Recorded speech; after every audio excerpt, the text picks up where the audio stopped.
Como podrán haber escuchado, asoma el señor jefe de la policía y dice que los manuales de uso progresivo de la fuerza están dados en 5 ejes y que uno de los ejes es agotar todos los niveles, desde la verbalización hasta el uso del arma.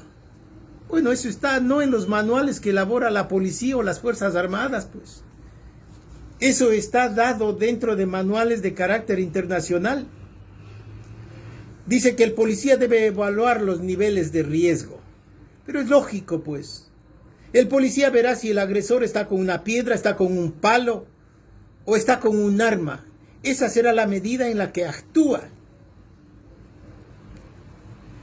El señor jefe del comando conjunto también asoma y dice que van a actuar también en base a los manuales que han elaborado.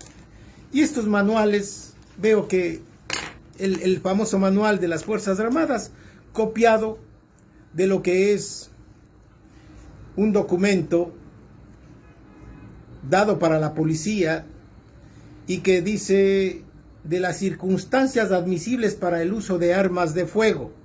Ahí le dice, únicamente en circunstancias extremas, solo en defensa propia o de una tercera persona, para evitar delitos graves. El militar podrá identificar lo que es un delito grave en comparación con la vida. ¿Podrá hacer esa comparación? Un delito grave a lo mejor es robar. ¿Cabe el uso del arma de fuego? Y el otro para detener o impedir la fuga de personas que plantean un peligro. Esa ley de fuga está para las cárceles. Es alguien que se escapa a lo mejor de una fiscalía, de una rendición, de una versión. Señores, yo esos benditos manuales no les veo ni pies ni cabeza.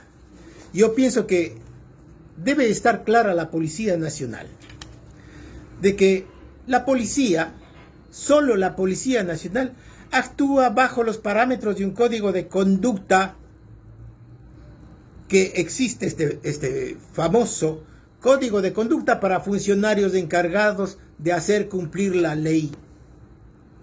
Ese famoso código de conducta, señores, nos trae lo que es los principios esenciales para el uso de armas de fuego. Y nos habla muy claramente de que cuando se debe utilizar el arma, señores, se lo utiliza bajo 2 opciones, lo que es la legítima defensa y lo que es el estado de necesidad. En el estado, perdón, en la legítima defensa, simplemente debemos observar, el policía, el militar debe observar 3 elementos. El 1, que exista una agresión actual e ilegítima, es decir, una tercera persona, un individuo que simplemente agrede sin motivo ese momento al funcionario policial o al funcionario militar. Segundo, saber con qué estoy siendo atacado, con una piedra, con un palo, con un puñal, para yo tener la capacidad de discernir. El segundo elemento, que es la necesidad racional del medio empleado. Esto significa que si alguien me viene a atacar con una piedra, a lo mejor no debo hacer uso del arma de fuego, pues. Si viene con una piedra, a lo mejor me defenderé con un palo, con otro instrumento. Pero si viene con un cuchillo a atacarme, es lógico que eso me puede causar la muerte, entonces puedo actuar con el arma. Y tercer requisito, la falta de provocación de quien se defiende. Simplemente el militar no es el que sale a provocar, el policía no sale a provocar. Quien provoca es el manifestante. Entonces, esos benditos manuales, lo que debe centrarse es a la preparación de la gente militar y policial en cuándo hacer el uso legítimo de la fuerza, el uso legítimo de la defensa a la que tiene derecho. Recordemos que Fuerzas Armadas y Policía ha hecho sus manuales, como hizo del uso progresivo de la fuerza el famoso ministro Jarrín, de extraña y mala recordación. Un acuerdo ministerial que lo echaron a la basura al día siguiente. Nos salen con otra novedad: delitos militares y policiales que deben ser conocidos por jueces militares y policiales. Debemos hacer aquí un análisis. Este Consejo de la Judicatura, este famoso presidente que al último día, cuando ya se va, entra en un acuerdo con el ministro de Defensa para crear juzgados policiales y militares. El Consejo de la Judicatura tiene una estadística real que diga: Fuerzas Armadas presentó tantas denuncias de los delitos de función que fueron nominados en el año 2010. Estos delitos de función, y que hoy constan en el código, en el COIP, en el Código Orgánico Integral Penal, constan como delitos contra el derecho humanitario, que es muy diferente. El derecho humanitario está dirigido exclusivamente para los miembros de las Fuerzas Armadas. Así como hay un código de conducta para la Policía Nacional, existe lo que es el Convenio de Ginebra y los 4 anexos para las Fuerzas Armadas, que es el mecanismo. Esos son los manuales para el empleo de las armas en las actividades propias de las Fuerzas Armadas. Querer poner jueces militares y policiales, los actuales jueces penales, tribunales penales, ¿acaso no pueden encontrar cuáles son los elementos constitutivos de las infracciones que están tipificadas en el Código Integral Penal? Creo que es suficiente, pues. Están pretendiendo tener jueces de la policía y jueces militares como jueces de primer nivel, como tribunales penales, como cortes provinciales y cortes en la Corte Nacional. Sería una estupidez tamaña. Pregunto, y a los comandantes generales de fuerza, que me respondan: ¿cuántas denuncias por delitos de función han presentado durante los 3 últimos años cada una de las fuerzas? Y van a ver que no hay a lo mejor ninguna. No hayan presentado por delitos que se tipifican, como sería, por ejemplo, delitos de guerra, crímenes de guerra, deserciones. Díganme, ¿cuántos? No. Entonces no es necesario jueces militares ni jueces policiales. Cuando ha habido asuntos y problemas al interior de la policía y al interior de las Fuerzas Armadas, ya acabamos lo que vemos últimamente.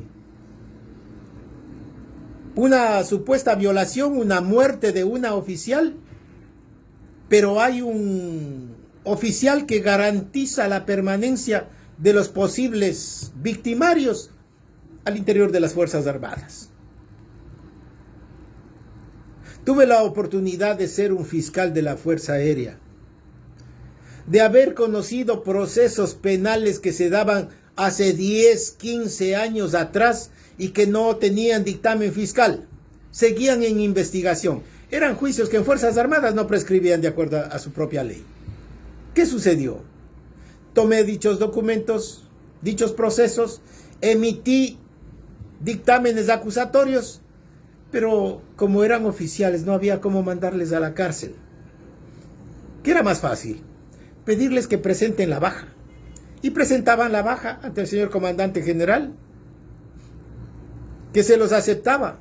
Pero lo raro era ver que estos delincuentes, en los cuales recuerdo, uno jefe de inteligencia, un jefe de abastecimientos, el director de los comisariatos, un pagador del comando general y varios personajes oficiales, 27 de octubre estaban invitados a la mesa central con el comandante general. Es decir, los delincuentes que salieron de la fuerza estaban en la mesa principal con el comandante general. Eran los invitados principales. ¿Quieren eso? ¿Volver a eso? Y en el supuesto que no sean militares ni policías quienes integren esos juzgados. Señores, no es necesario. Delitos de función no existen. Ecuador no está en una guerra. No hay la famosa guerra interna. La aplicación del derecho internacional humanitario no existe ahora. Señores, el COID tipifica desde el artículo 111 al 139 lo que son delitos de función, lo que es para Fuerzas Armadas. ¿Cuáles de esos delitos se ha sucedido en los últimos 10 años, 20 años? Ninguno, señores. Así que le mando o le pido a ese jefe del comando conjunto que averigüe y se pronuncie con las estadísticas. ¿Cuántos juicios de función al momento se están manejando al interior de los juzgados ordinarios, de los juzgados penales? Pues no existen. Y ya les digo, señores, me gustaría que publiquen los famosos manuales para el uso progresivo de la fuerza, que lo publiquen para la ciudadanía, que conozcan las universidades, que conozca el gremio de abogados de todas las provincias, que conozcan los mismos militares. Cuando podamos observar, cuando socialicen eso, podemos aportar a esas normas. Pero ya les manifiesto, la policía lo que debe basar su actuación es en el código de conducta para funcionarios encargados de hacer cumplir la ley. Busquen el manual, entren al internet, manden a estudiar a toda la gente, pregunten e identifiquen bien lo que significa legítima defensa y cuáles son los requisitos. El resto le dice su interior, señor policía, si debe o no debe disparar. Para las Fuerzas Armadas que van y copian hasta de otros manuales y es creación del manual para uso progresivo de la fuerza en las Fuerzas Armadas, que es copia del manual de la policía. Simplemente les digo que vayan y estudien el Convenio de Ginebra y los 4 anexos. Pero les digo que inclusive si estudian, no les va a servir de nada porque esto al momento no es aplicable. La policía, las Fuerzas Armadas está asomando después de que ha habido los casos de sicariato. ¿Qué cuidan? ¿Qué cuidan? Nada.